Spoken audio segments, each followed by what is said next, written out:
Welcome to Myco Minute, conversations about collaboration brought to you by the capacity creators at Myco Consulting, LLC, where we help higher ed, nonprofit, and philanthropic leaders advance the initiatives they care about most. Welcome back to Myco Minute. I am your host, Deb Mashek, and today I am in conversation with Charla White, who is the Program Officer and Controller at Great Lakes Colleges Association. Charla, welcome, and tell us about GLCA. Thank you for having me, Deborah. GLCA was, or Great Lakes Colleges Association, was created in 1962 by 12 colleges in Indiana, Michigan, and Ohio to do what no one college could do themselves, financially and reputation-wise.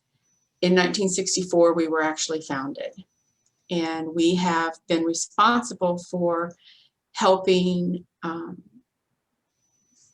international study abroad programs being created, as well as Black Studies departments being created, and women's studies during a time when that just was not recognized. Yeah, so you all are working on developing and sustaining and supporting academic programs across these institutions. And then do you also help with operational things and student support? I guess student support, yes, here comes the cat, given your work with international students, but do you also do operational collaborations? We do. Since 1964, our roles have changed depending upon the time, the needs of our institutions. We do have several administrative groups that meet to talk about shared experiences, questions they might have, so that no one college is actually kind of out in left field. And we're going to talk, I think, in a little bit about some of those groups and what they've been up to. But you mentioned this notion of what you all are doing shifts a bit depending on the times and what's needed. And of course, this past year, there's been this huge need that is COVID, and trying to help the institutions, I'm sure, think together about how to be responsive and even what the options are in responding to those shared challenges. And I'm wondering if you can, in our pre-conversation, you told me a bit about the work of the admissions groups. I'm wondering if you can give us a peek into what the challenges were faced by the admissions departments were facing, and then what they decided to do together. Well, all of our admissions offices were fearful of having a drop of enrollment. They could not do in-person tours. They couldn't have anyone on campus. Campuses were basically shut down. They had to send everyone home. And that left a lot of unknowns for them. We had been doing a Midwest College showcase focused on Chicago specifically. We've been doing that for about 3 years. When COVID hit and we realized that colleges were not going to be able to do recruitment, traveling to different high schools and so forth, the deans and directors of admissions of our 13 colleges, plus the associated colleges of the Midwest, which are 14, asked us to take that project and turn it into a virtual event, and not just do it in February, focused on Chicago, but do it nationwide. And that's what we've done. We've had 3 college fairs, virtual college fairs, and we've had some international ones as well. This past February, we held a virtual counselor institute, and we had well over 200 counselors attend. Holy smokes. Was very well done. We get a lot of compliments about the format, the ease in which everything flows, the fact that we hit topics and such for parents and students and the high school counselors. So that was going to be one of my questions, is with these admissions events, normally, people think first and foremost, like, who I need to attract the students, but in this format, you were able to serve the needs and the interest of the parents as well. But then the counselors, and in the past, had you done an event for the counselors? Yes. Okay.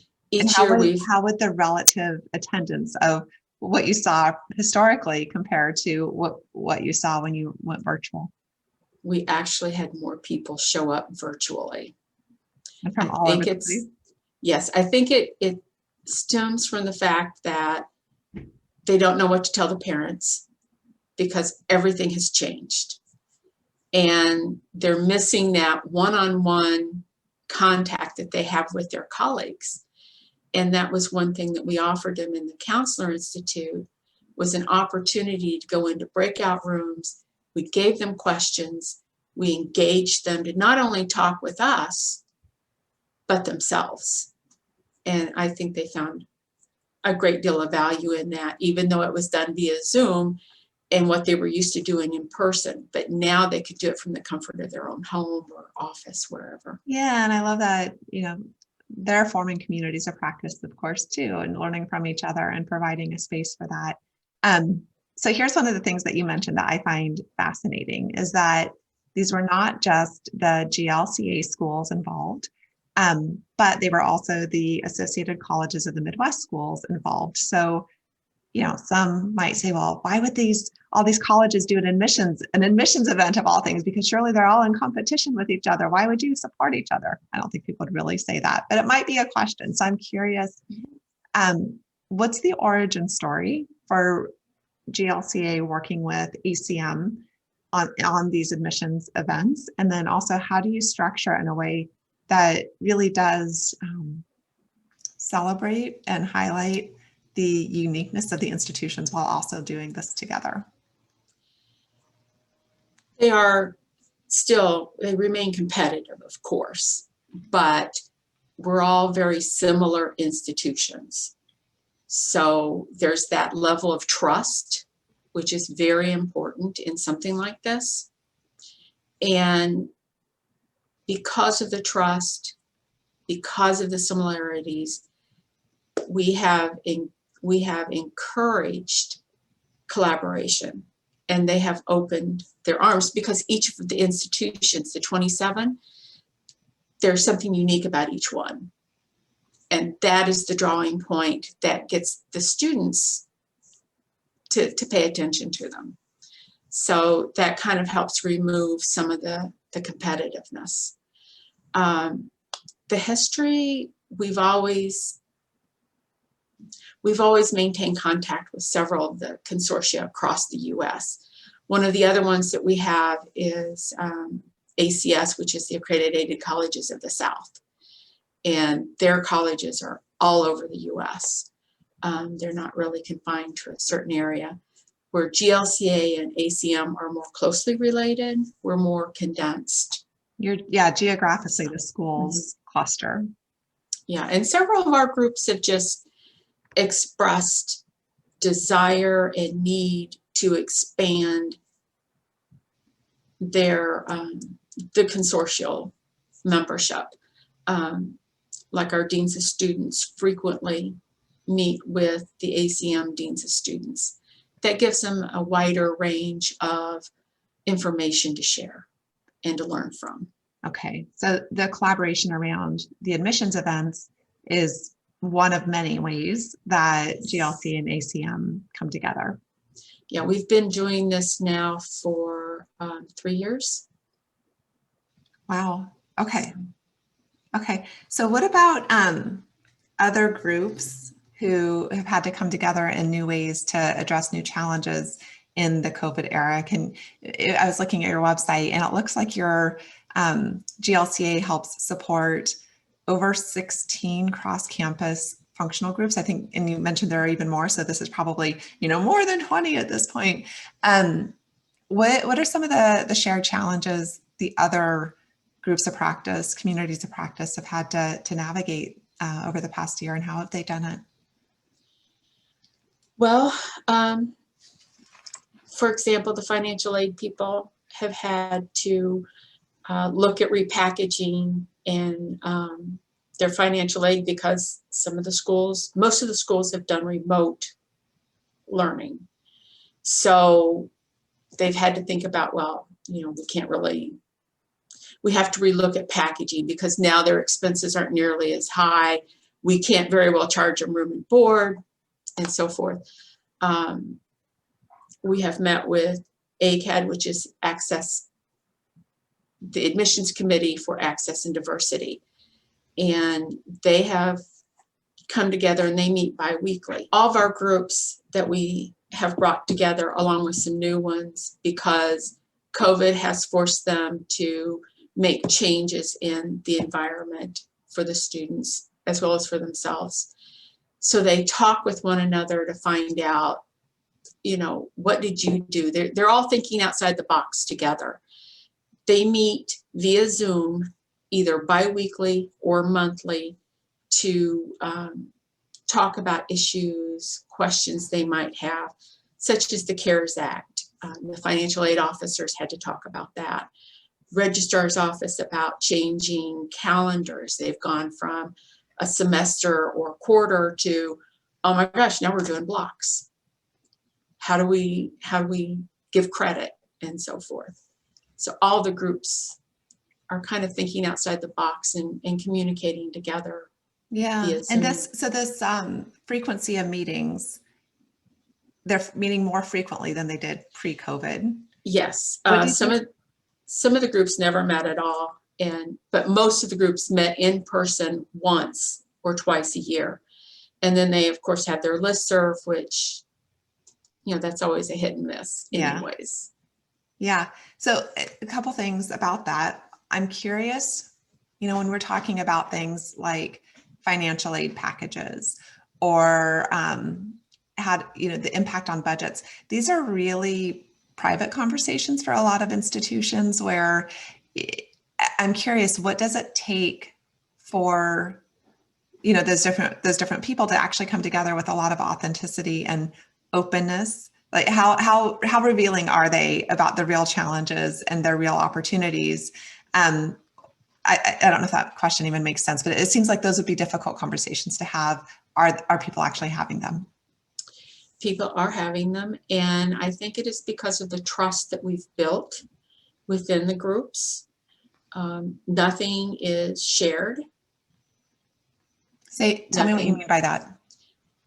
Like, I don't go back and tell anyone that, oh, so-and-so's doing this. Okay, so cone of silence. They don't do that as well. They share things that they're told, oh yeah, this is public information, or this will be public. It seems like the more complete the sharing in many ways, the more valuable the exchange. Yet, as you said, the trust would be tremendous there. The second question that came up for me as you were talking about the increased frequency of meetings has to do with, what's your prediction for what happens next? So once we get back to, this normal, that's totally not going to be normal. Do you anticipate groups will continue to meet this often, or do you think they'll go more back to the once a year, twice a year sort of rhythm? Well, I have asked that of the last group I met with, which was ACAD, and they had only met once a year. And they not only want to meet in person once a year, but they want to have their bi-weekly meetings as well, because the value that they have gleaned from this is tremendous. So, that's wonderful. I mean, they've hosted 3 webinars just since August, which is not something they would have done in person. Right. And this idea of, when we're out of crisis is exactly, I think, the time to be nurturing those relationships in hopes of, it's social capital. It's that relational piece, the trust, the knowing how to work together that then makes it easier to work together again. So I'll be sending you all good vibes, hoping that energy continues. Another group that you had mentioned in our pre-conversation was the associate or the DEI Access Committee, and that they have had this historically the Student of Color Leadership Conference, and you all had a snag this year. I'm curious, what was the snag? What was the decision? Then what happened next? Well, the conveners and I met right after it became a realization that colleges were going to be shutting down, budgets were going to be affected, social distancing was going to be required. And the value of the Students of Color Leadership Conference for the students has always been the coming together, the face-to-face, the sharing of emotions and experiences. It was felt that none of the colleges would be able to afford to do it this year, as well as they would lose that valuable one-on-one relationship with the students. And that was before we all became very proficient in Zoom. This year, Antioch College said, let's do it virtually anyways. And they did go ahead and do it. The participation. First, there was this decision of like, okay, we have to cancel it. We're not going to be able to do it. And then Antioch was like, hold up, wait a second. We do have this option now. Let's go with it. And so how would you all do together and how'd it go? Antioch, as is the case each year, the campus that hosted took charge and thought the theme up, created the theme, brought speakers on board, got the word out to all the campuses through their representative that they were looking for students to do presentations, which is always key to the conference. And they had, normally it's a 2-day event. This was from 9 in the morning until I believe 3 in the afternoon. They had concurrent workshop sessions going on. I don't know how many students actually did the presentations, but it was a very full day. And they had one keynote speaker. And because of Zoom fatigue, because of the newness of it, it wasn't as well attended as we had hoped. But I think if we were to do it again, it would be much better. Just because now people are comfortable with Zoom and I so really admire too that energy around let's find a way to do it, because I also, like sometimes when there's a break in something, it's hard to get it going again. And obviously this is a valuable experience for the students in the community. So the fact you all found a way to make it happen, I think is wonderful. And another, different groups pop up. This is again in the theme of depending on the needs of the time, you all adapt and adopt different working rhythms, different strategies. And you mentioned that the International Student Support Office, I'm sure you can tell me what the exact title is, but that they've also started to work together more. What sorts of challenges were they navigating? That's the International Student Services Offices, and they focus primarily on international students. I love it when the names actually match, the titles match up with the functions. That works out great. Yes. Yeah, that helps. Because of COVID, because of the past presidential platform beliefs, so forth, there were some policy changes that they had to address for international students. And so they had to come together more frequently. That also involves ACM as well as GLCA. And they have talked through several issues that they've had to face in order to accommodate a lot of the international students on our including campuses. Things like how to categorize status, full-time status or not, if you're taking units while living somewhere else. I mean, there were some really tricky rules in place. And one of the things which they really could not fix was the difference in time zones.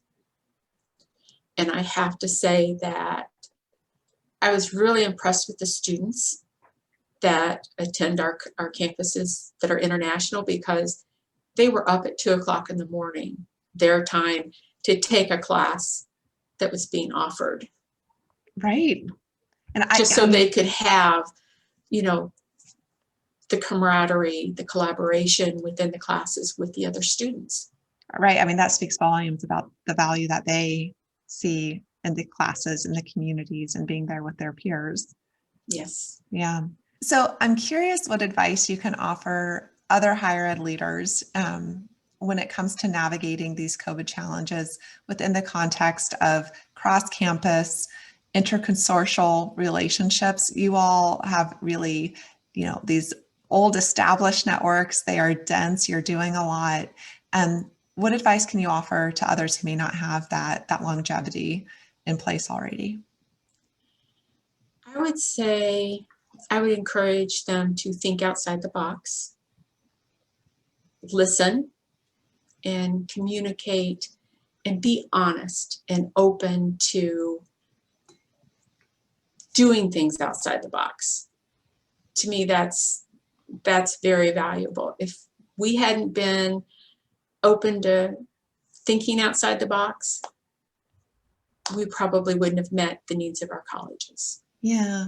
And so let's talk a little bit about what that phrase means, outside the box, because, I think often in higher ed, we have this reputation of these ossified practices where things get really entrenched of like, we can't do it differently because we always have done it this other way. Where have you found, I don't know, some of the best energy, or who in your community is bubbling up these out of the box ideas? Who should we be listening to? Well, I would say several of the groups I work with do think outside the box, but probably the one that I think has the most energy is the ACAD group. And which one does that stand for? Admissions Committee for Access and Diversity.